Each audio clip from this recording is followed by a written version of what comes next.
تۆڕی خوێندکارانی گیرفانسازی ماستەر و دکتۆرا لە بەردەم وەزارەتی دارایی گردبوونەوەیکی ناڕزایەتیان ئەنجامدا و داوایان لە حکوومەت یاریێمی کوردستان کرد شایستە داراییەکانیان بۆ خەرج بکرێ کە لە ساڵی 2013 سەرۆکایەتی ئەنجومەنی وەزیران واژۆی لەسەر پێدانی کردووە بەڵام ماوەی 5 ساڵە بە پاساوی جیاواز دەستیان پێدەکەن و ئەو پارەیان بۆ خەرج ناکەن. داوای مافی خۆمان دەکەین داوا دەکەین ئەو بڕیارەی خۆیان جێبەجێ بکەن یعنی معقول نییە حکوومەت بڕیاری خۆی جێبەجێ نەکا.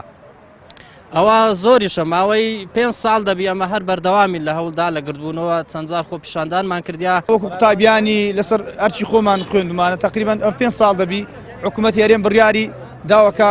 پارەمان لەو سەرف کاتن و وەزبەشی باش پارەکەیان وەرگرتێ تقریبان نزیک 100 قوتابیەک دەبی لە پاش قەیرانی دارایی تقریبان 5 ساڵە دەبی حکوومەت یاریێن بە بیانی و قەیران و بەیانی زۆر بڕیارەکەی ڕاگرتێ ئێمە ئەوڕۆ لێرە گرد بوویتنەوە داوا دەکەین مافەکانمان لۆ بگەڕێنەوە و سەقفێکی زەمەنیمان بدەنێ لە 1-2 مانگ تێنەپەڕێ و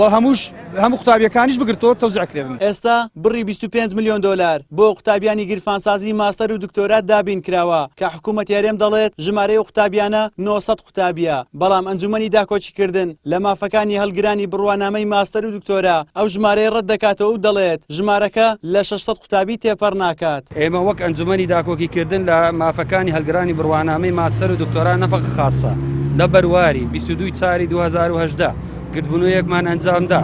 داوامان کرد داواکاریمان خستە بەردەم لایەنە پەیوەندیدارەکان و مۆڵەتماندا بۆ جێبەجێکردنی داواکاریەکانمان بەڵام تا ئێستا هیچ وەڵامێک نییە و کەیسەکەمان پشتگوێ خراوە. ئەمڕۆ گشت ڕێکارێکی یاسایی و چالاکی مەدەنی و فشارەکان دەست پێ دەکەن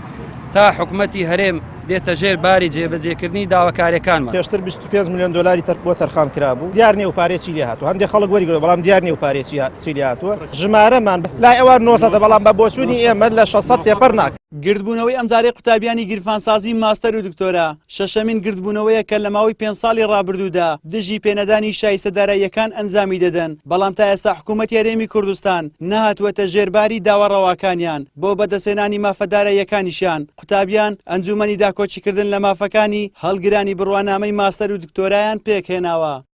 زریان سەدیق کەناڵی ئاسمانی پەیام هەولێر.